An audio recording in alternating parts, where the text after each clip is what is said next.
Hello, everybody. Good morning. Good morning, everybody. Welcome to June's edition of SuccessConverge. Good morning, everybody. Good morning, everybody. Good morning, morning. How is everybody doing? Can you let me know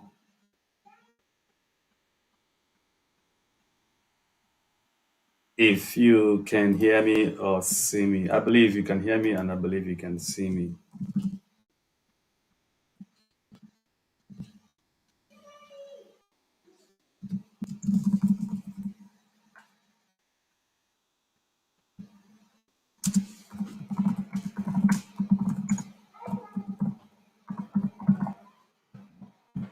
Let me know in the comment if you can see me. Yeah, good morning. Good morning. Thanks for letting me know you can hear me.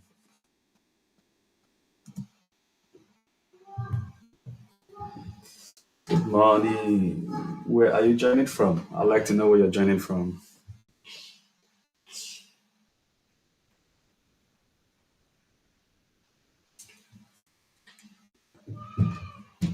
Thank you. Thank you. Good to see.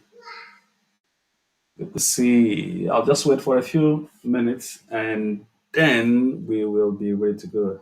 Oh, lovely. Kubwa Abuja. Kubwa Abuja. How is Abuja this morning?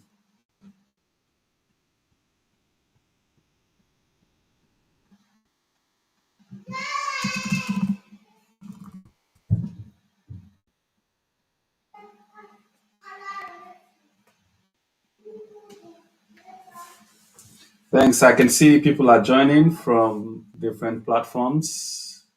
Thanks very much for joining. Very excited to have you in today's edition.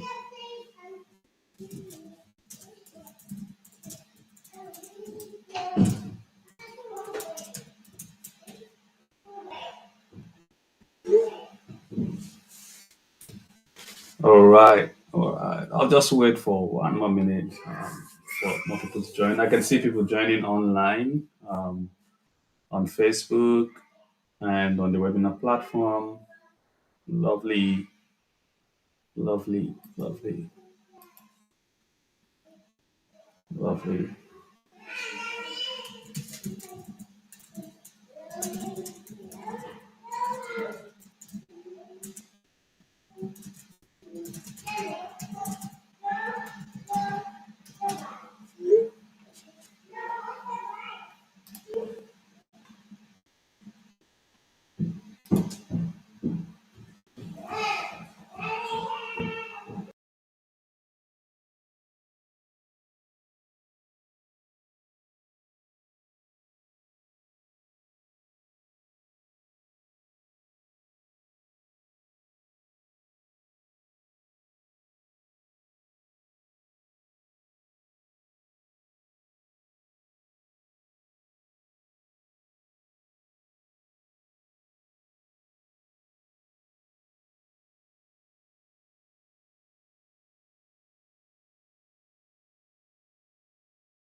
Okay, 10 minutes past, wherever you are at this moment.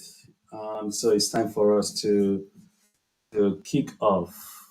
Good morning again. Thanks for those who've joined already. Very excited to have you join us today at SuccessConverge. It's always a pleasure, always an exciting moment for me, or time for me to um, be able to catch up with you every month to share some truths with you about how we can become, the people that God has created us to be, and what which is to be a people of excellence. So it gives me a lot of pleasure to be here this morning. If you're joining for the first time, you're welcome. My name is Ape Omede, and I am the founder at Life Excel Resource Center, where our vision is to inspire and raise a generation of people who believe that excellence is a possibility, who believe that it is possible to make excellence common in our time and generation. And we do this through the instrumentality of the Word of God, because we believe that God's Word contains all the secrets, all the facts, all the truths that we need to become the kind of people that God wants us to be. And so, one of the platforms that we use is this particular program that we host as often as God gives us the strength and the grace, which is called Success Convert. So, on this platform, everybody is a success. On this platform, everybody is a success. So, we welcome you to find a way to be regular with us if you're joining for the first time, and if you are a returning participant or viewer, you're welcome. We're really glad that you're always coming back to share your time with us. So you're welcome. That's just to welcome everybody, and let you know that I'm very excited to have you join in today's conversation. And so, if you are on Facebook and you're able to share the live stream, I'll be very, very glad and very, very happy or very excited if you can help to share the live stream. If you're watching on YouTube, you can also do the same thing. Good morning. Thanks for joining, Mark from Kano. Very excited to have you as well. So, if you're joining us and you want to have anybody you know also participate in the conversation, kindly share the link with them. And this is possible if you're on watching on Facebook page or on YouTube or on the webinar page. And if you're not on that, if you're on in the group, you can just quickly go out of the group, go to my page or my profile. You see the links that I've shared there, and you can use that to share to anyone that you think would benefit. Thanks for joining. I can be, and we're doing very, very good to see you again. All right. So, without much ado, we're going to kick off with our conversation today, and I believe is something that would be beneficial to everybody, because it's going to help you to look at your pursuit, all the effort you've been putting into becoming a person of excellence, and see if you're taking the right step. And I mean, not necessarily taking the right step. You might be taking the right step, but the dimension through which you're taking those steps might be very, very wrong, or not the right dimension that you're supposed to follow. And so that is what we're going to be discussing in today's conversation. And I believe it's something that would be useful to you, because it's something that has helped me to really think about my pursuit of excellence and where I want to be. Why is it that I'm seeking after excellence? And having sat down to ask those questions and try to find answers to them by pondering and meditating upon some of the things I'll be sharing today, I've been able to truly, truly know if my pursuit for excellence is coming from the right dimension or from the wrong dimension, even though that it's possible that I've been taking the right step, but probably might have been and not in the right dimension. So that's what we'll be sharing this morning, or we're discussing this morning. I believe it will be helpful to you. And without much, let me see if I can bring my screen up. Yep. So that is my screen. Beautiful, beautiful, beautiful. Now, in the process of the conversation, feel free to leave a message in the chat for me. Um, I'll be able to see your message. I'll be able to see your comment. If there's anything that I say that is useful to you, or that increases or improves your insight, feel free to put it in the comment for me. I'll be able to see it and comment on that. If you have any question as well in the course of the conversation, you can leave it in the comment as well. And at the end, I will try to pick it up and share with, and try to attend to it rather. So,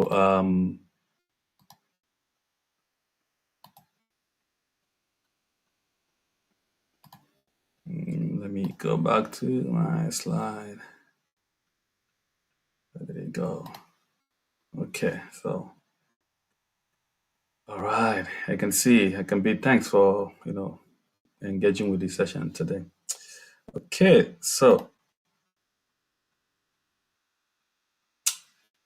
my starting point is that excellence is not possible, right? Until it is an art. Now, if you were at the last session, I tried to talk about the art of intentional excellence before we got cut off, and I promised to do a recording of that session and post it, which I've not done, but I'll still do it.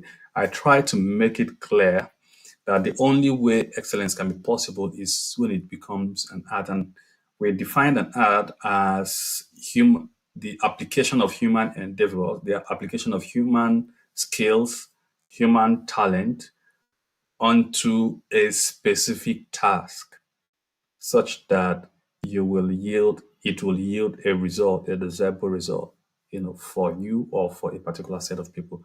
And that's what the term art means. Or I would say that you need the art of intentionality to become a person of excellence. So excellence is possible, but it is only possible when we begin to look at it as an art. And I said an art is the application of your human ingenuity, your human skills, your human talents, and all that into whatever it is that you're doing. Pouring your heart completely into whatever it is that you're doing, so that you can give the best to it and be better than you were, yesterday, 2 days ago, last week, 1 month ago, 1 year ago, and so on and so forth. So the only way that is possible is when we intentionally apply the art, of when we intentionally see excellence as an art and follow it from that dimension. And so one of the arts of excellence or intentional excellence is the pursuit of excellence. So when you're applying your art, your ingenuity, your skills, your talent, your potentials, pouring out your heart into anything, you are doing it because you want to showcase excellence. So it's a pursuit, a desire, an expectation. And that is very, very important as an art of excellence, that you pursue, you chase after excellence. If I can use that word, you cannot per se chase after excellence, but let me use that word to kind of, make it clear on what I mean when I talk about the pursuit of excellence. But generally, it is about the desire of excellence. And I'm saying that this is one of the arts of excellence that we need to make excellence possible in our lives. So everyone, who possesses excellence is driven by a force. First of all, excellence is an art, and one of the art is the pursuit of excellence. And everyone you have seen pursuing excellence, achieving excellence, making a difference, making an impact, desiring to be the best, everyone you've seen or know that lives that kind of life is driven by a force,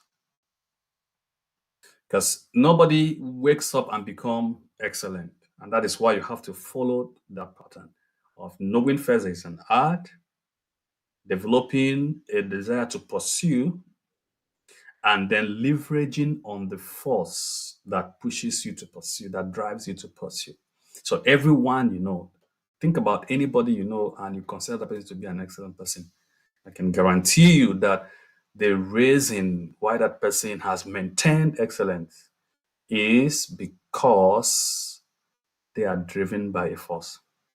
And it's very, very important. The force that drives you to excellence will determine how long you will remain in the sphere of excellence, will determine the stability of the excellence that you're going to achieve. This force, the kind of force that drives you towards excellence, will determine the I'm looking for a word to use. How long the excellence you achieve would last. Would it be something that appears today and disappears tomorrow? And what I mean by that is this: would you be known as someone who is excellent today and then tomorrow is a different story? Will you be known as someone who is making an impact today and tomorrow is a different story? And I'm saying that all of that will depend on the force that is driving you to pursue excellence. But at the background of it, at the foundation level of it, is that everyone who pursues excellence is driven by a force. And it is those forces that I call the dimensions of the pursuit of excellence. The dimensions of the pursuit of excellence. The different forces that the different forces that drive people towards excellence is what I'm referring to as the dimensions of the pursuit of excellence. So, going forward, we're going to look at those dimensions and those forces. And what I want you to do as we proceed is to ask yourself, what is driving me to pursue excellence? What is pushing me to desire excellence in my life? Why am I actually looking for excellence? And it is very, very important that if you lack, even though as we're going to see that these are at different levels and one is better than the other and one is better than all of them, and it's recommended that that is what should push you to pursue excellence, you're going to discover that even if you lack any of the lowest one of these dimensions, of these forces, you are never going to be a person of excellence. Whether it is, an excellence that is enjoyed for one day or excellence that is enjoyed for 1 week or 2 years or 3 years, if you lack any of these, even to start with, then you're not going to have any experience with excellence. Even though each of them will determine how long the excellence will last. I mean, the excellence you're achieving will last at the end of the day. But without them, at the same time, it is very, very difficult to become a person of excellence. So we're going to look at them. And as we do that, I want you to sit back and think about it. Which of these forces is driving you? Which of these forces is driving you, and what changes do I need to make to be driven by the right force, to be driven in the right dimension towards my desire to be an excellent person? So the first is pride. Okay. So there are people that are driven to excel just because of their pride. All right. So for those people, Pride serves as a force for pursuit of excellence. So have you heard or seen people who the reason why they want to be a lawyer is because their uncle has a son who is a lawyer and is making a hell of a money. And as a result, they are intimidated by the success of the other family. And so they want to do everything possible to prove that they too can achieve the same result. And there are people like that. There are people who want to just prove a point. There are people who just want to show. There are people who just want to tell nothing else but their own story. Everything should be about them. If they stay a day without anything revolving around them, without a story revolving around them, without anything happening in society, in the family, in the school, in the class, wherever it is, in the workplace, doesn't revolve around them, become very uncomfortable. They feel like they, they are not achieving the kind of success that they want to achieve. So for those people, what drives them is the force of pride. They want to be like other people. They want to achieve what other people are achieving. They want to just be in the picture, be in the spotlight, things like that. And so as a result of that, they put a lot of effort every day. You see it in everything they do, that what they want to do is just to show up. And if they don't show off, if they don't have the opportunity to show off, it becomes a problem for them. They begin to feel bad. So I don't know what is driving you or pushing you, making you to desire to excel. What is the force that is driving you, towards the pursuit of excellence? Is it because you just want to say something, you just want to be heard, or you want to show that you can do something, you can achieve something, or you want to show other people that they are not the only ones who can succeed?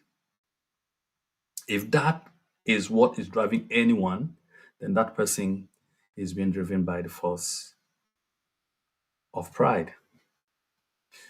And how you know that it is pride that is driving you, or force, that pride is the force behind your pursuit of excellence, is that one, it is all about satisfying yourself, nothing else.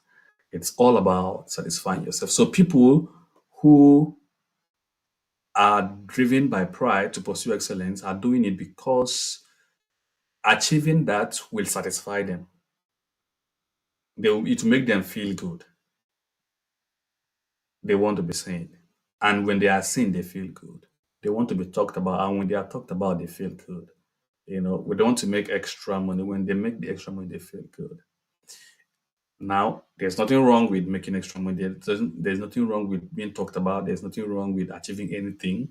But the problem with it is when it is all about you, when it is all about you, when it is just for your own satisfaction. Remember, our definition of excellence in Life Excel is being the best in what you do so that your best can inspire others to be their best. Being the best personally in your own self, in what you do, so that your best can inspire others to be their best. That is what we define excellence to be at Life Excel. Now, for those who are driven by pride to pursue excellence, it's not the same story. When they become the best, it's because they want to satisfy themselves. When anything happens around them, it's just about them. So they want to satisfy themselves. Secondly, they want to impress others. They are looking for validation. They are looking for people to affirm them. But a person of excellence does not wait for other people's affirmation. They don't wait for other people's validation. They validate. They depend on the validation that they have received from their communion or meditation on what God has said about them. and not just what people say about them. But people who allow pride to be the force that drives them into onto excellence, end up impressing others. And so when they don't get that impression, they feel bad. They don't feel satisfied. They don't feel like they are making any impact or making any difference. And they do everything to make it happen. They do everything to make it possible. They do everything to. So if it requires compromising, if it requires you know doing things that are not legal or doing things that are not in consonant with a person of excellence, even if it is to do it secretly, but whatever it is that is going to cause them to be referred to as, this guy is doing well, this girl is doing well, this man is doing well, this woman is doing well, all those kind of things. So long as that whatever it is they are doing will make people say good things about them, give them satisfaction, they don't care. So they can go to any extent or to any length to do that just because they are looking for validation. They want to satisfy themselves, they want to impress others, they do everything to make it happen. The problem with being driven by pride to achieve excellence or to pursue excellence is because pride destroys. So if you're somebody who want to show people, I want to show them that I too can do this. I want to show them that, my son can also do this. And a lot of people have had a lot of problems. The downfall of many people over the years is because they just want to show off. They just want to showcase that they are also excelling, so-called also excelling. They want to do everything possible to showcase to other people, to tell other people that they are also excelling. But the problem with that is that pride destroys. Pride destroys. There's nothing that brings a man down that pride. Because when you're proud, people are not able to help you. People will not help you. You can't make friends. You can't build networks. People will always run away from you because they know that when you come into their midst, you want to show off for everybody. You want to push everybody away. You want to be the person in the limelight. And so when people see you from that angle or that perspective, they will desert you. They will not support you. And that is why the excellence that is built on pride does not last. It doesn't last. You know, in the Bible, in Proverbs 14:18, it says that pride goes before destruction and the haughty spirit before a fall. Pride goes before destruction. And because pride is so sweet, if I can use that word, it feels good to be proud. You won't even know when people are deserting you. You won't even know when your customers are leaving. You won't even know when your friends are going. You won't even know when people are feeling repulsive about your lifestyle and all that, because people who are proud see only themselves, yes, they just see only themselves, and that's just it. And that's the problem with making pride the force that drives your pursuit of excellence. So, what happens when a proud person falls? What happened to the excellence that they've achieved? It disappears. It disappears. That is why you hear stories of people today, and then tomorrow you don't hear anything about them. When you go back to look at the force that drove them to that level, you find out that there is an element of something that is not completely right. Part of that is having a proud spirit, or just trying to do something to show or to prove that you are somebody or you are something else. Right. So when a person of pride falls, everything he has achieved, everything she has achieved, no matter how excellent the person had been, falls with everything falls with them, goes down with them. And that is just it. So, are you driven By pride because you want to prove a point? Is that why you're stressing yourself morning till night? Is that why you're having sleepless nights?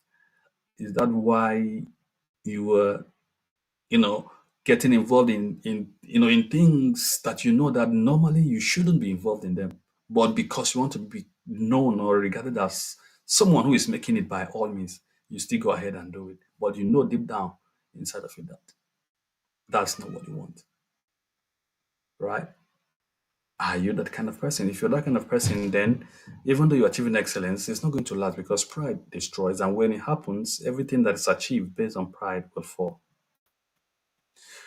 Right. So the second force that drives people to pursue excellence is pain.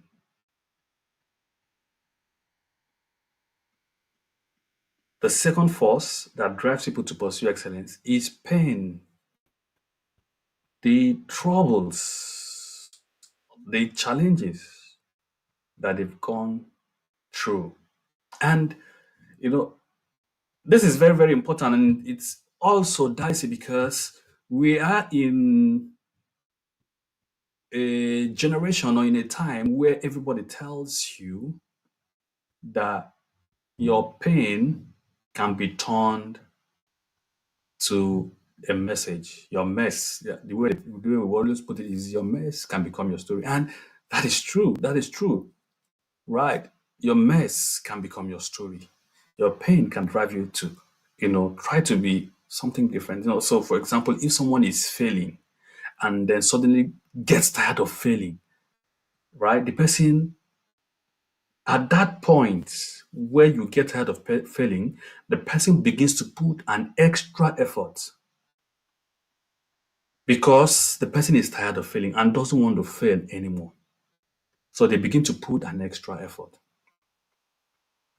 And when they do that, that pain becomes for them a force for the pursuit of excellence.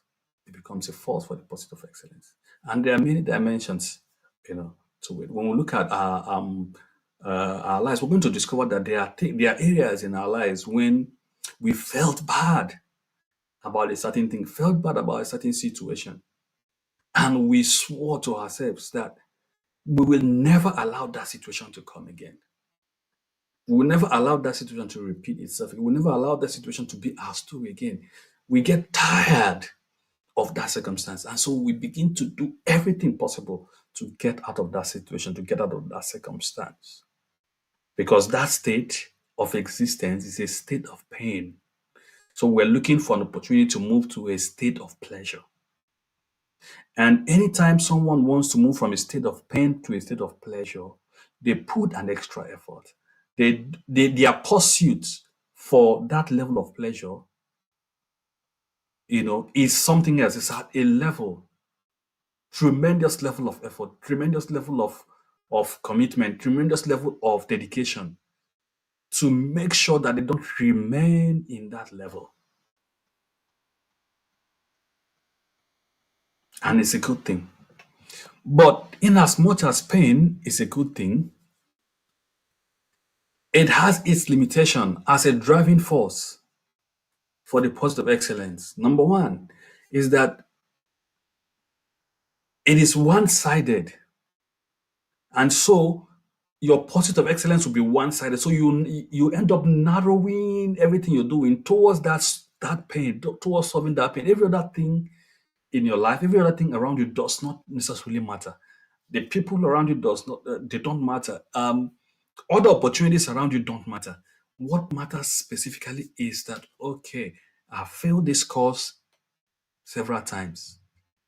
I don't want to fail it again. And so I push out everything around me and I focus on that course.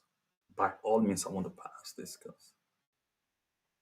So what it does is that it blinds your eyes from seeing what other opportunities are there that are not necessarily in your pain, that are not necessarily connected to the circumstance or the situation that you're going through. Because when you're going through pains, what it does is that it stops you from seeing other things. that are happening around you. So you focus mainly on the pain. And so you achieve success in that particular thing that you've been feeling because the pain has pushed you to a limit where you can no longer hold it. And so you begin to do more than you usually do to solve that problem. But at that particular point in time, all your investment is in that particular pain, that thing you want to solve.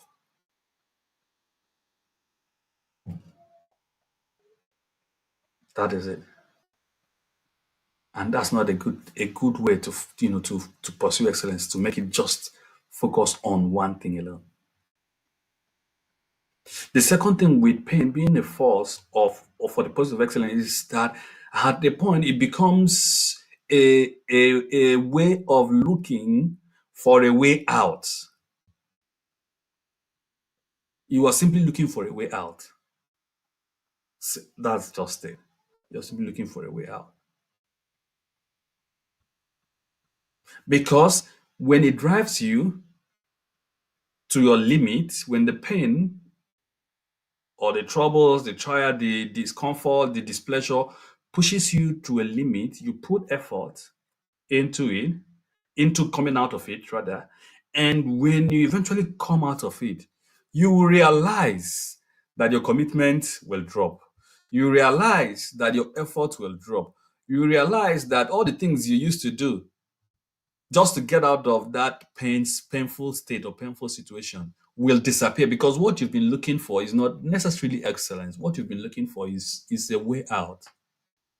If I go back to the example I gave with failing a particular course over and over and over again, and you want to pass that course, you want to get out of that course, you want to achieve excellent results in that course, you put in everything, you know, night classes, extra classes, tutorials, extra reading, extended periods of study, and so on. So you put on all those things.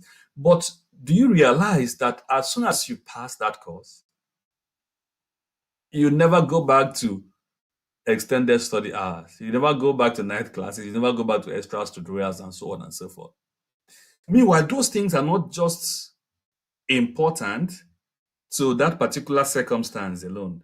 Those attitudes, remember the art of intentional excellence, applying human ingenuity, human skills, human effort, human talent into a task so that you can achieve an expected result. That is what an art is.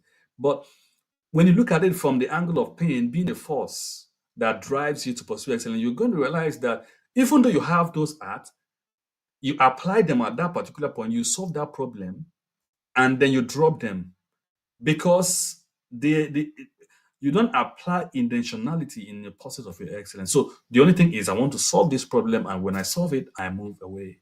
And then every other thing that I've done to solve that problem is dropped until I find myself in another problem, until I find myself in another painful situation, until I find myself in another discomforting or displeasing circumstance. Then I'll now start bringing out the arsenal. In fact, don't you see that being able to come out of that pain by applying those skills or those attitudes, those lifestyles, is an indication that you can apply them in other areas of your life and become an all-round excellent person.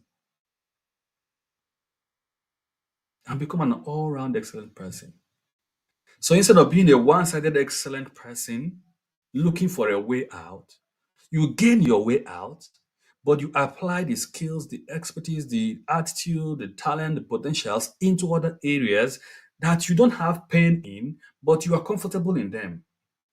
You are comfortable at your level, even though those levels are not where you're supposed to be.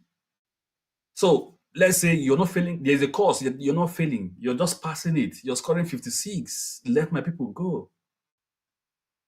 But then there's a course you're failing, and so you're putting every effort into that particular course to pass that course. And then you score 70 in that one or 80 in that one. But what you're missing is that if you go ahead and spend the same amount of time in this other one that you're passing casually, that is not a pain point for you, that you can actually do excellently. And so that's the problem with pain being your driver for the pursuit of excellence. It helps you to achieve excellence in one direction. It helps you to get out of the way. But when it gets out of the way, then nothing else happens. So the point is that pain ends too. Pride destroys. Pain ends.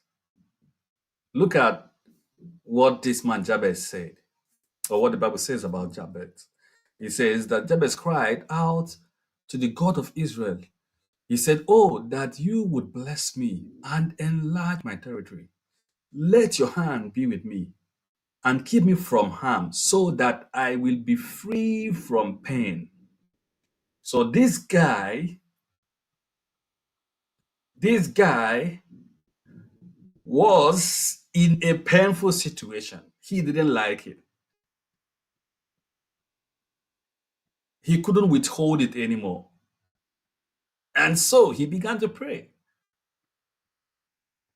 So the point here is that this guy was recorded in the scripture because he was in pain. If he weren't in pain, maybe we wouldn't have heard about him. So what was pushing him to pursue excellence, to pursue a change in life, was the pain that he was in at that particular point in time. And it said that God granted his request. He became mighty and all that. But do you know that we didn't hear any other thing about him after that? After he gained the freedom from pain, achieved the enlargement of his territory, nobody heard of him again. Maybe I'm wrong, but to the best of my knowledge, nothing else was said about him. We didn't hear about other achievements, other things he was able to do using the same strength, the same effort, the same attitude, the same commitment he used in seeking for salvation, seeking for deliverance from pain. We didn't see any of those. So at a point, the pain will go, the pain will end. But when it ends, your excellent achievements, your trajectory towards excellence, your beautiful stories, and whatever it is about you will disappear because you're no longer in pain. And so, as long as you're no longer in pain, you don't have to put extra effort. You don't have to put you don't have to go the extra mile. You don't have to do anything else. You become comfortable. You relapse back to your previous mode of enjoyment and all that. So we can allow pain to drive us, but the question is, when pain ends, what will happen to the pursuit of excellence in your life, in your business, in your career? You are you are working in a place and you're not getting the promotion that you want, and then you feel so bad about it. You feel so you're not excited about being in the same level. You just want to do something that will impress your boss, impress your manager, and so you begin to put extra effort. You do a lot of things that normally you would not do, and everybody begins to see it, and everybody now begins to think that you deserve to be promoted, and they grant you the promotion. And then after that, you go back to the normal state of doing things because now you're promoted. Now you're promoted. What happens when the pain disappears, when the pain goes?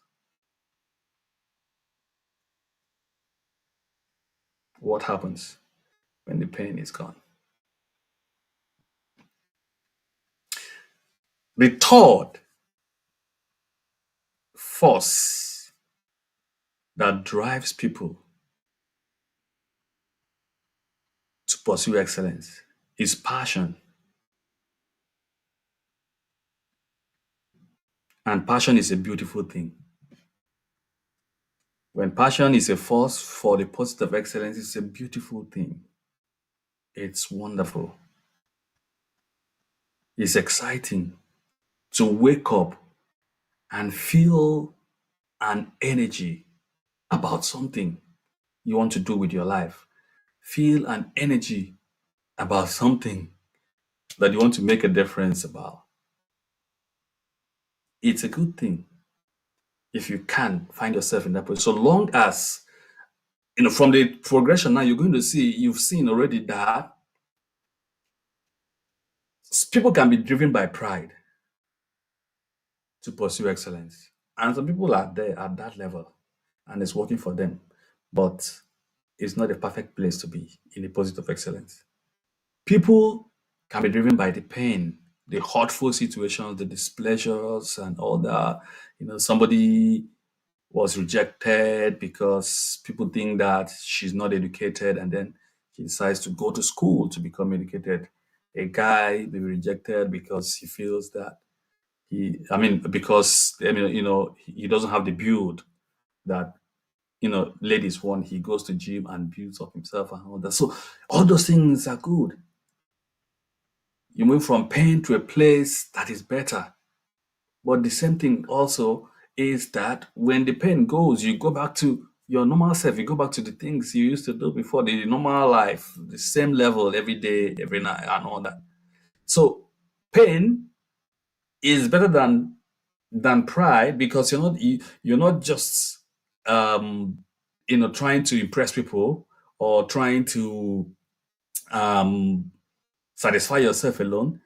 You're doing it to be able to show that, I can overcome certain situations, but at the same time, that is a lower level compared to passion. So passion is better than pain is better than pride. Pride is lower than pain is lower than passion. So when you are passionate about something, you're not doing it because you are in a painful situation. You're not doing it because you want to showcase anything. You're doing it because you love to do it. You're doing it because it gives you excitement, right? And that's the problem with passion. It is mostly based on emotion and excitement than reality. So when reality sets in for people who are passionate about something, they give it up. They give it up. So you're passionate about helping the poor, and you were you were just emotional and excited about it. You're looking for money. I've seen people who, um, they come, they say, I want to do some charity work. They want to do this. They are passionate about, feeding the poor or something like that.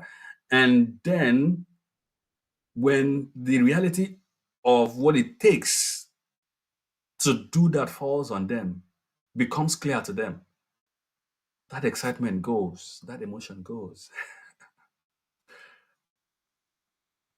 When you know that what you need to support people as a charity, as someone who wants to work in the area of charity and all that, is money, and you can't find the money, will you still have that passion to become an excellent person in serving the poor?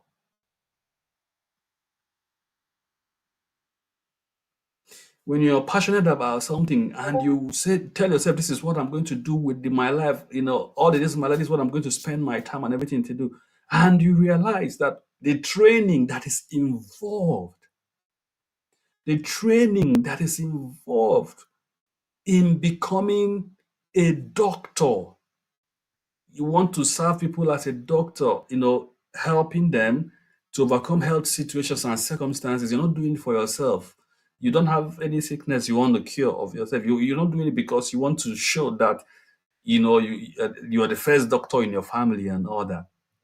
But you're doing it because you're passionate about helping people. And then you now discover what it takes, the training involves in becoming a doctor. Will you still be passionate about helping people who are sick as a doctor. So people who pursue excellence based on passion do it because they're emotional about it and they're excited about it. And as soon as reality dawns on them, they give it up. One thing with passion is that it distracts you from other important things.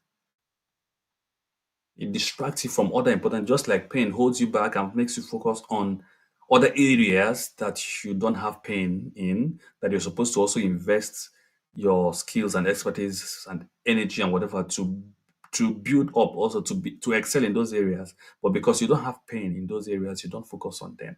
You only focus on the area that you have pain to get out of that pain. That same way, a little bit different, passion distracts you from other important things. You don't see anything else. You just narrow your interest, narrow your expertise, narrow your drive, everything to that one thing that you feel that you're passionate about. Meanwhile, you're a multi-dimensional human being. You're a multi-talented person. You are a multi-diverse person. There are a lot of things you can do with everything that you possess, everything that God has given to you. But you say, this is my passion. My passion is to do this. My passion is to do that, nothing else. And so you focus on that. And then when the emotion goes and the excitement goes, you become lost in the pursuit of excellence. You don't know exactly what to do anymore because you have allowed yourself to be distracted from other important things that you can do with your passion. So you can pursue excellence based on the force of passion, but you have to be careful that what you're calling passion is not emotion, what you're calling passion is not excitement, then reality.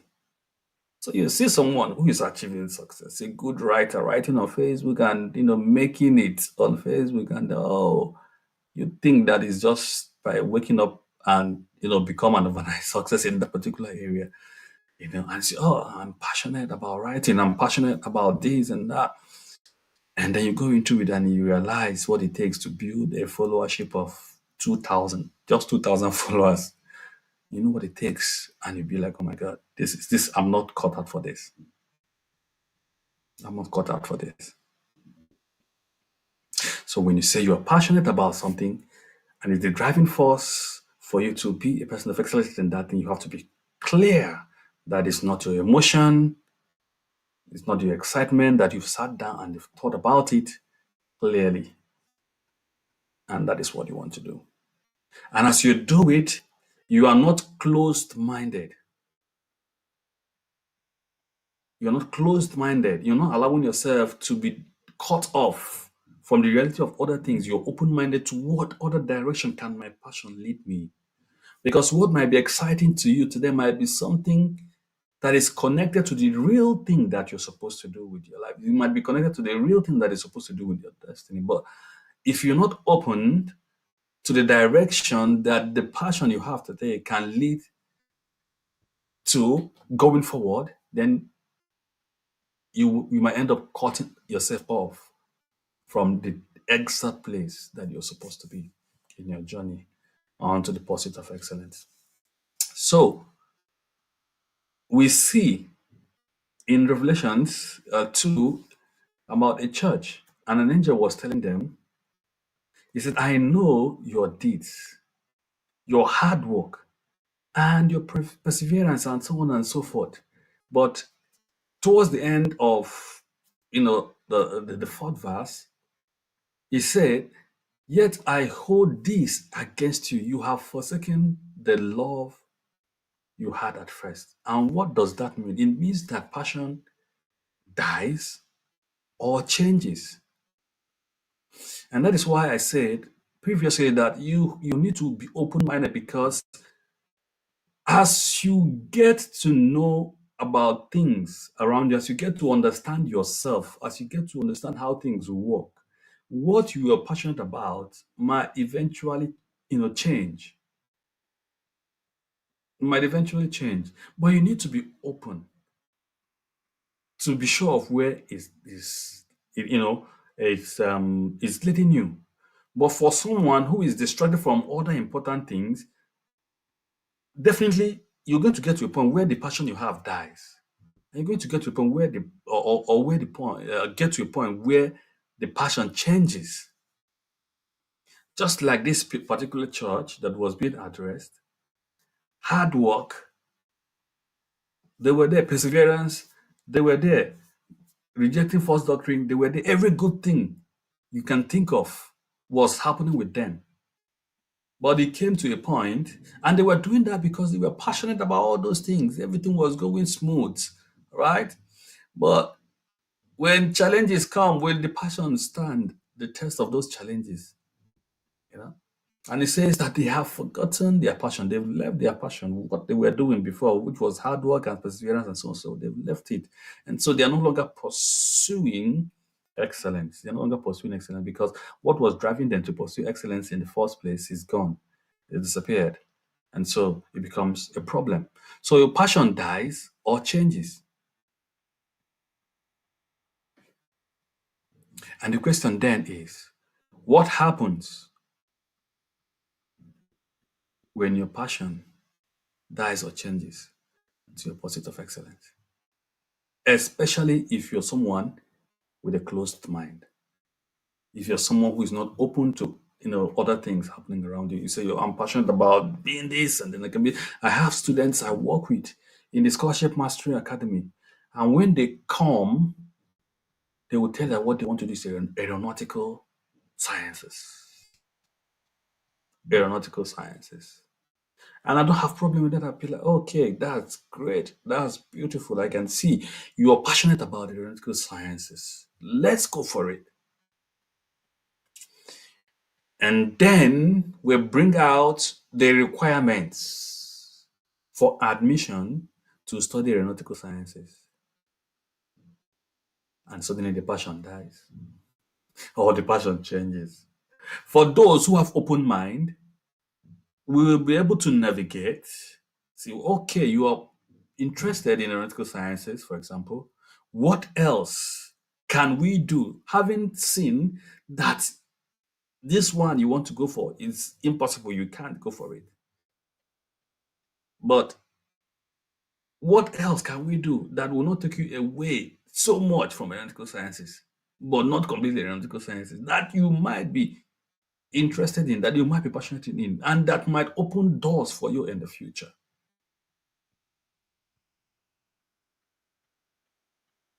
So the point here, or the advice here for people who go after certain things with passion, is that they should be open to other opportunities. You can't say you are passionate just about one thing. You can be passionate about many other things. And one thing that you're passionate about today might be a pointer to other things that you could be passionate in. Because when your passion dies or changes, you need to be sure of what to do to your pursuit of excellence. If you're willing to invest in something, you're willing to dedicate your time and energy and resources to something that you love. If you no longer love that thing, if it doesn't exist anymore, you should be able to find a way to translocate your strength, your energy, your resources, whatever it is that you're building up for that, to something else. When you are admitted into a department that is not what you want to do, don't say that is the end of life. You can invest all the resources you would have invested in that other department and come out with a first class in that particular course, be the best, and open doors for yourself in other areas. Open doors for yourself in the future than saying, okay, since I didn't get what I was looking for, then I'm going to just do it anyhow. That doesn't help. That doesn't help. That doesn't help.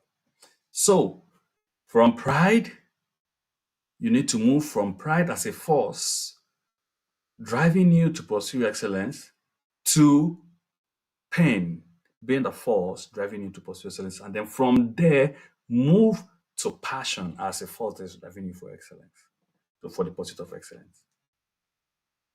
So I'd rather be at the place of passion than to be at the place of pain. And I'd rather be at the place of pain than to be at the place of pride, because Passion dies, pain ends, but pride destroys. It destroys. It cuts you off. Like if pride hits you, forget about it. You can't even taste excellence anymore. None at all. But where would I want you to be? In a worst case scenario, I want you to be at a place of passion. Have something you love that is driving you to pursue excellence. Have something you love that is driving to pursue excellence.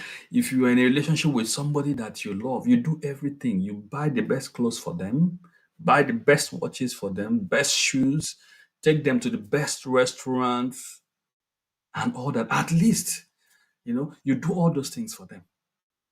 But again, if that relationship dies or if that passion dies, you're going to discover that you can't even give a penny to that person again. You can't even spend a minute to see you're calling them because the passion has died or the passion has changed. In this situation, if you are not open to other people, say when you were in that situation, you cut off every other person because, oh, this lady is my passion or this guy is my passion. So you don't have relationship with other people. So when that kind of thing happens, what do? You don't have friends anymore. You don't have anybody to go back to. Now, I want you to take that scenario and put into your pursuit of excellence in any area that you're thinking of pursuing excellence. Just take that scenario and put it into it, and you understand what I mean. What happens to your pursuit of excellence when passion dies? Okay, so we've talked about pride, we've talked about pain, we've talked about passion. The fourth dimension of the pursuit of excellence is purpose. And that is the highest dimension in the pursuit of excellence. When purpose becomes a force in your life as you pursue excellence. When purpose is there, passion becomes number two. When purpose is there, pain is no longer a problem. So it's important that your pain leads you to your purpose. And it's important that your passion leads you to your purpose. And where purpose is, there is no pride. If you pursue excellence in your purpose from a place of pride, that person, the impact or the effect of pride will still manifest, and everything will be destroyed. But if you take out pride and allow pain to drive you to your purpose, such that when the pain goes, you don't say that's the end of it, because that pain might be there for you to see what you're not seeing. So when you focus on it from the angle of, okay, I've solved the pain, I've solved the trouble, I am no longer in any displeasing situation, I can live my life the way I want to live. If you do it that way, if you follow life that way, you're not going to be in perfect pursuit of excellence. So what you need to do is, okay, now that I've come out of the pain, what does it mean? Where else does it lead me? What else is it telling me? And now that I'm passionate about this thing, what does it mean? How does that relate to the rest of my life? Or is it just for the meantime? Is it just, to do this for the meantime and then that'll be it? Or is there anything bigger than what I'm experiencing now? And when we talk about purpose, we're talking about what you are here to do, what you are here for. And when you know what you're here for, it doesn't matter. You don't have to be passionate to do it. You don't have to be emotional to do it. You don't have to be excited to do it. Whether you're excited or not, you want to do it. Whether you're emotional or not, you want to do it. Whether you are in pain or not, you want to do it because it is your purpose. It is why you were created. So when you pursue excellence in the center of why you were created, it becomes a lot more easier for you to experience excellence. So when I know that I'm here and my purpose is to do a certain thing, I will continue to do that thing until it becomes excellent. I will continue to put my best into that thing until it becomes excellent. If I have to give my resources, if I have to give everything that is within me to make that thing succeed, then I'm going to do it. And that is how purpose helps us to excel. Because you don't want to give an excuse for that which you've been called to do. And because you know that this is what you've been called to do, you do everything possible every day to invest into it. You can give up anything to invest into it.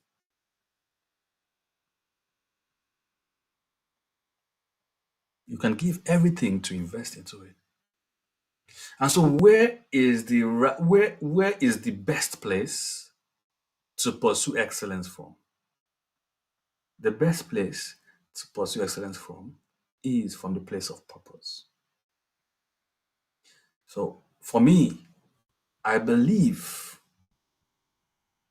that my purpose is to be the best in everything I do so that my best can inspire anyone who sees me, who hears me, who knows me to say, "Ah, I can do this."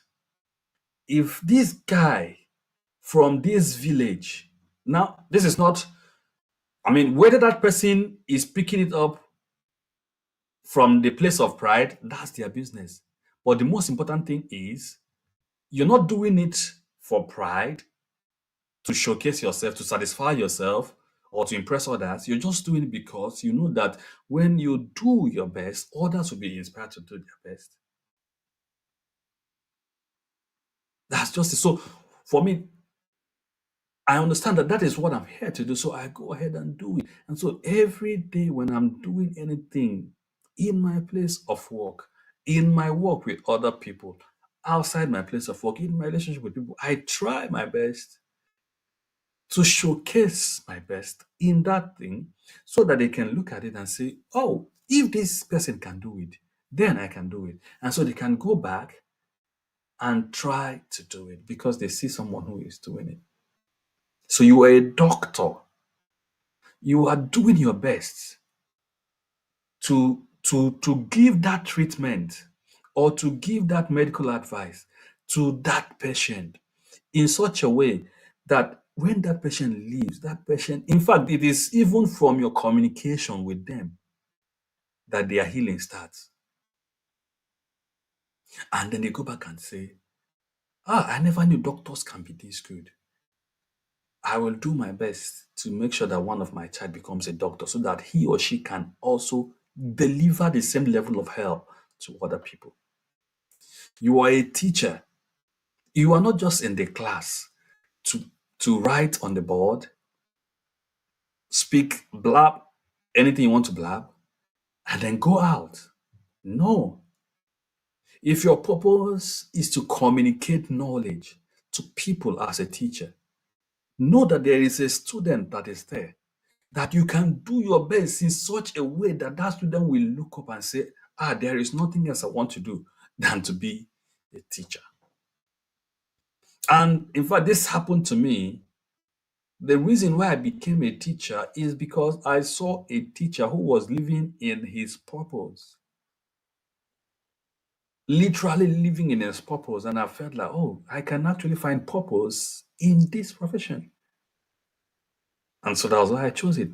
So when purpose becomes a force for the pursuit of excellence, it beats every other thing. It beats pain, it beats passion, it beats pride, and it keeps you at a pedestal that your excellence remains. Your excellence becomes permanent.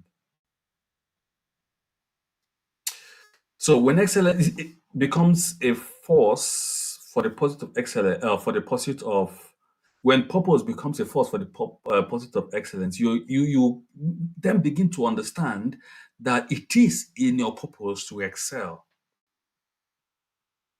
It is in your purpose to excel because God has not created anyone to be anything and to be mediocre in that thing.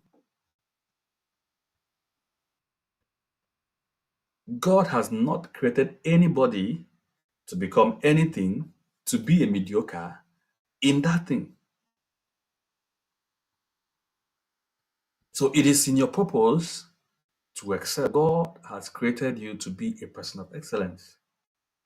So long as you have the breath of God inside of you, so long as you have the breath of God inside of you, you are mandated to be a person of excellence. And so, in everything that you do, you are a swimmer, you are a business person, you are a parent, you are a student, you are a politician, you are whatever it is that you are. And you know that in that thing you are serving your purpose. You know that in that thing you're serving purpose, then excellence should be in that. Knowing that you're serving the purpose in that should drive you to do what? To be an excellent person. So that means that if I am in my purpose, then the art of intentionality should be manifested continuously in my purpose. So, how am I investing my ingenuity? How am I investing my time? How am I investing my skills? How am I investing my talent? How am I investing my resources, monetary resources? How am I investing in my relationship with people? Am I investing it in such a way that it would help me to accomplish my task in my purpose in an excellent way, such that people will be inspired to do the same thing? So it's in your purpose to excel. Most importantly, when we excel, we make God proud. We make him proud because, like I said, he has made us to be what? To be a people of excellence. So when we excel, we make him proud. Unlike other forces, purpose never destroys. Purpose never destroys. I've never seen anybody that was destroyed by their purpose. So long as they are living in it and they are doing their best to excel in it, never destroys. Purpose never ends until your time here on earth finishes. It never ends. Pain ends, but purpose never ends. Pride destroys, but purpose does not destroy. Passion changes, but purpose never changes. So what is the best dimension to pursue excellence? It is in your purpose. It is in your purpose. Because if you are in your purpose, you can give anything to excel in it. If you're in your purpose, you can sacrifice anything to excel in it. But in your passion, when reality falls on you, dawns on you, like I said, you give up that passion. In your pain, when it is solved, you give up your drive for excellence. In your pride, it can destroy you. But your purpose does not destroy, does not end, and does not change. So if you want to pursue excellence, one question you need to ask yourself is this: am I pursuing it in my purpose? Or am I pursuing it because I'm passionate about it? Am I pursuing it in my purpose, or am I pursuing it because I'm in pain and I want to get out of that painful situation? Am I pursuing it in my purpose, or am I pursuing it because I want to show off? I want to show them that I too can do it. I too can achieve it. I too can do this or not. Why are you pursuing excellence? What is the dimension of your purpose of excellence? What is the force that's driving you? So, what purpose does is that it gives direction. It gives you direction. So when you are in your purpose, you always know what to do, how to invest your time, how to live out the art of intentionality. Very important. How to live out the art of intentionality. It comes by the direction that purpose gives. So you don't spend your time in things that are not in your purpose. Because the things in your purpose are the things that you want to excel in. And so it gives you direction to remain focused on those things and continue to give your best to it. It brings provision. It strengthens your pursuit. Yeah. Purpose strengthens your pursuit of excellence. You might, start something, do your best to it, run out of fuel, disappear from the scene. But so long as purpose is involved, someday, sometime, you're going to gain strength again and you're going to start pursuing again. Sometime, someday, provision is going to be made available. Sometimes, on the direction is going to be made available. And then you will begin to do your best in that thing again. You begin to give your best to that thing again until excellence begins to manifest in that thing that is in your purpose. So, while pride destroys, while pain ends, and while passion can change or die, your purpose rather gives you direction. Your purpose rather brings provision, and your purpose strengthens your pursuit for excellence. So, the direction of increasing and stable excellence is that you need to move in an anti-clockwise as shown in this slide. If you are in a place of pride, you need to begin to walk your way down to a place of pain, because something you are proud, something that is making you to pursue excellence from the place of pride might be something that is painful to you. It might be something that is painful to you. It might be something that is displeasing to you. It's not comfortable for you. But instead of looking at it from the place of pain, you're looking at it from what other people will say, what other people will do.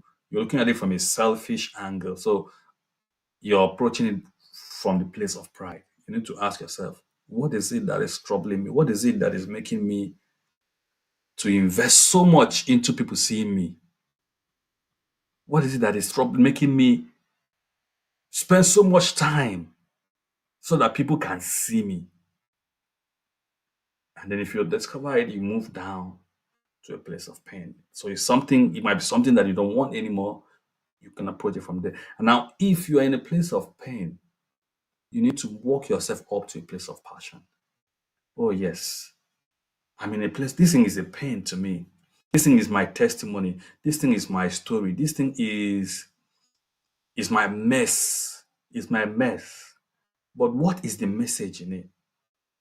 And then you move from the place of pain to a place of passion and begin to invest the art of intentionality into excelling in that. At the same time, you need to move or walk yourself up from the place of passion to the place of purpose. So, okay, I'm passionate about this. Could it be that my purpose in this is in this as well? Could it be that this is what I need to spend the rest of my life doing? And if you answer yes, the next thing is, how can I be my best in doing that, that I know that that is what I want to spend the rest of my life in? Very important that you move from the place of pride to the place of pain to passion until you find yourself in a place of purpose. Because if you pursue excellence from the place of purpose, you are guaranteed direction, you're guaranteed provision, you're guaranteed, continual provision of the the desire to pursue. It strengthens your pursuit because excellence requires those things. Excellence requires that you invest your time, your energy, and resources in the right direction. Excellence requires that you have, because excellence is not cheap. It's not cheap. If you want to be a dancer, you might need to pay for, dancing lessons. If you want to be an excellent keyboardist, you might need to pay for, keyboard training, piano training, or tutorial, something. You might need to even buy some softwares and so on and so forth. You want to be a good video editor, you need to invest in training and you need to invest in buy some software. So Purpose, excellence is not cheap. How much more excellence in your purpose? It's not cheap. So, but one thing that purpose does is that when you want to excel in that thing that is your purpose, provision comes, direction comes, and desire to continue to pursue remains there. And that is the best place you can be if you want to be the person of excellence. Of course, when you're pursuing your purpose, you don't want to do anything mediocre. You don't just do anything haphazardly. No, you don't do anything haphazardly. You put your best into it because you know that it is your purpose. So, to round off, where should I start? Where should I start? Just three things I want to say. First is let purpose be the core of your pursuit of excellence. Let purpose be the core of your pursuit of excellence. This is not saying you should neglect your passion. This is not saying you should neglect your pain because they are real. Your passion is real, but I'm not. I won't advise you to exercise or attempt pride because it destroys. So I wouldn't advise you to do that.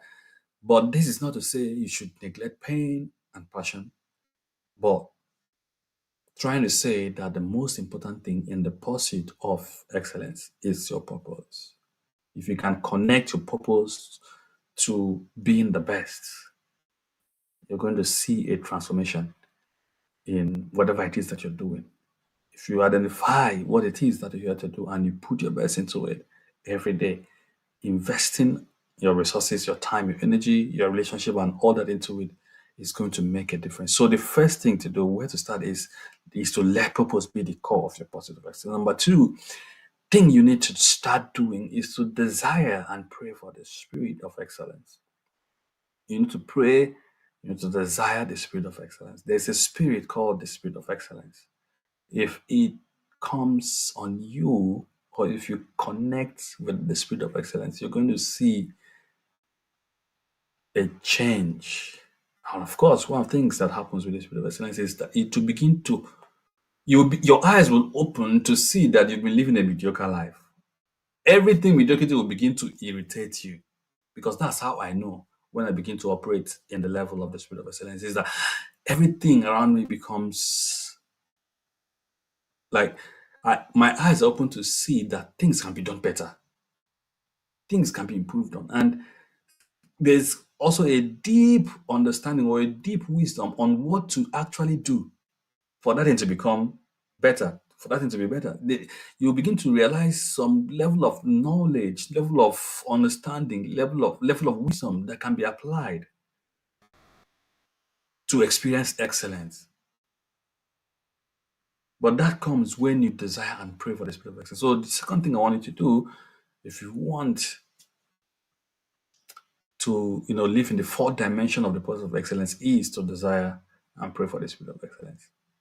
And lastly, seek ways to improve how you do things every day. Now, you might be the best in whatever it is that you're doing now. You might be the best. You might be doing it so well. But can I tell you, it can still be better. It can still be better. As a matter of fact, you are doing so well in that thing, and you are now at a point where you think that you are the best. I bet you to just take a few minutes, go to the internet and search for other people who are doing the same thing. You'll be shocked that you are way down somewhere. Have you in those days when we were in secondary school or even primary school, we used to go for quiz competition, and then you be the best, you beat everybody in your school. First of all, in your class, from your class to the school, other classes. So that's in the school, you become the top in your school, and then you go to regional level. Maybe you beat everybody in the region, and then you go to the state level, and then you are the last out of 10, maybe you stayed with 10 regions, and each region produces one of their best, and you go for that, and you come out last at the 10th out of 10. You'll be like, oh my God, what is happening? So the point I'm trying to make is this: There is no level of excellence you will achieve that you think that you've arrived. There is always room for improvement. And that is what differentiates people of excellence, people who pursue excellence. That is what differentiates them in their mind. They know that every day I can be better than yesterday. Like if I wake up tomorrow, I can, things I did yesterday can be improved. Things I did today can be improved when I wake up tomorrow. And so they seek ways to improve on how they do things every day.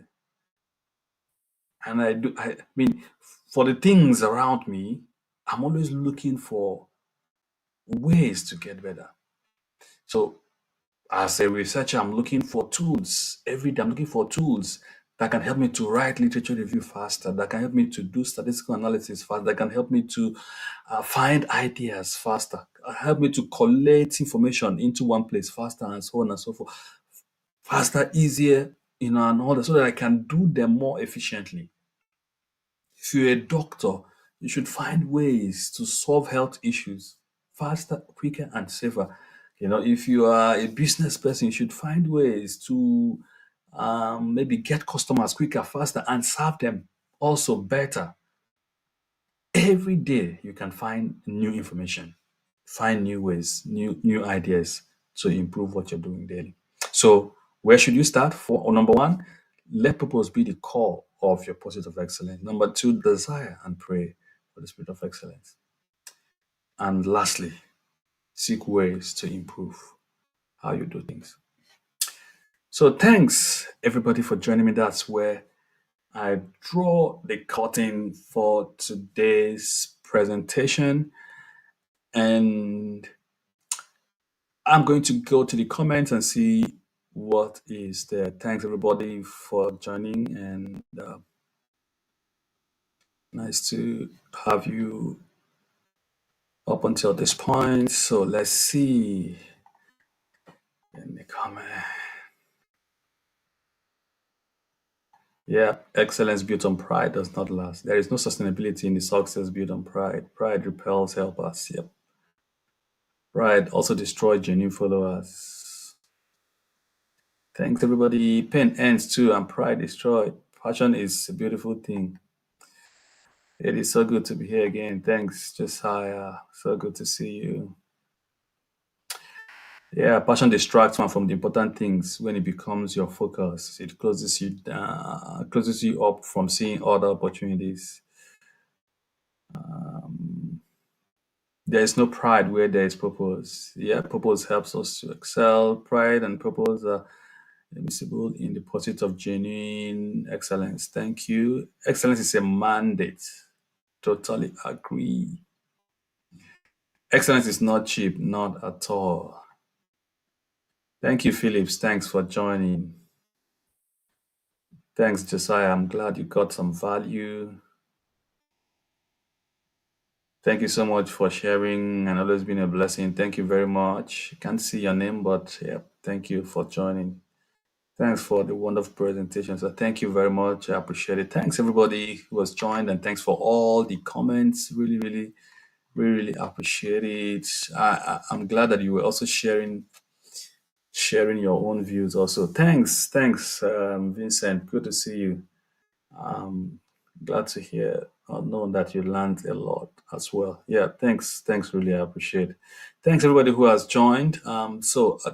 My encouragement for you is to go for purpose discovery, and begin to invest your time, your energy, your resources into your purpose. Begin to invest everything that God has given to you, all the opportunity that God has given to you, into your purpose, not just your passion. If you are still at the place of passion and you don't really understand what the purpose is, it's good. It's good. But what you need to do is to be open, to the direction that passion is leading you to. It might be leading you to your place of purpose, right? So that's my encouragement and final word to you. Thanks, Anyton. Good to know that some of the comments were coming from you. Really appreciate. Thank you very much. Yeah, so thanks everybody for joining again. Next month we will be meeting again and be sharing on another dimension of the topic of excellence. And my prayer is as you continue to attend Success Converge, you're going to contract the spirit of excellence. You're going to contract, you know, the spirit of excellence, and it's going to do something tangible in your life. It's going to do something tangible in your work, in your study, if you're a student, in your business, in your family, in everything that's connected to you. You know, the spirit of excellence will begin to move you around and begin to open your eyes to understand dimensions that will, make you a global person, that will make you somebody that everybody would want to be connected with. With the spirit of excellence, every little thing you do becomes, blown up by the Spirit of God, because people begin to see it, and because it's coming from a dimension of wisdom that God has given to you that no other person has access to. It becomes unique to them. It becomes different to them, and that's why the Spirit of excellence is very, very important to be connected to the Spirit of excellence. And I want you to pray and say, God, I need you to bless me or endow me with the spirit of excellence, because that can make a great difference in your life.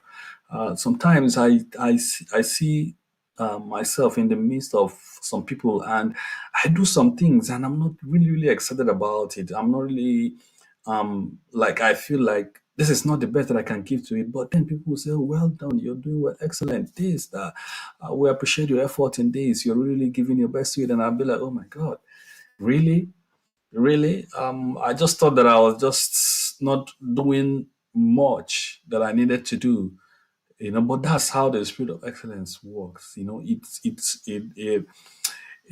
it makes people around you to see you in the light of who you are as a person who is created for excellence. So in a pursuit of excellence, you can choose to pursue excellence from pride, show people that you made first class, show people that you're, I don't know, whatever it is, but it destroys. You can say, oh, okay, maybe I lost somebody. I lost somebody to a particular disease, so I want to be a doctor. And when you become a doctor, you feel good that you're saving people, you're helping people. It came from the fact that you lost somebody to cancer, but you're saving people. And then when that is done, what is left to be done? What is left? What pursuit do you have again? All right. Or you say you are passionate about something, you want to help the poor, and then you suddenly realize that this requires more than you thought, more than you have, more than you can afford, right? And you don't have those things. So what would you do? Would you give up? But if helping the poor is your purpose, it doesn't matter how hard it becomes. It doesn't matter what you lack or what you don't have. You will continue to give your best to it until you begin to yield result. I can see my lovely wife, my sweetheart is on the call. Thanks very much for joining, and thanks for your comment as well. Much appreciated. All right, thanks everybody. I'll see you in July. Last Saturday in July, we're going to get together again, and we're going to have another beautiful discussion about excellence. God bless you, and have a beautiful, beautiful weekend until we meet again next time, next month. Bye.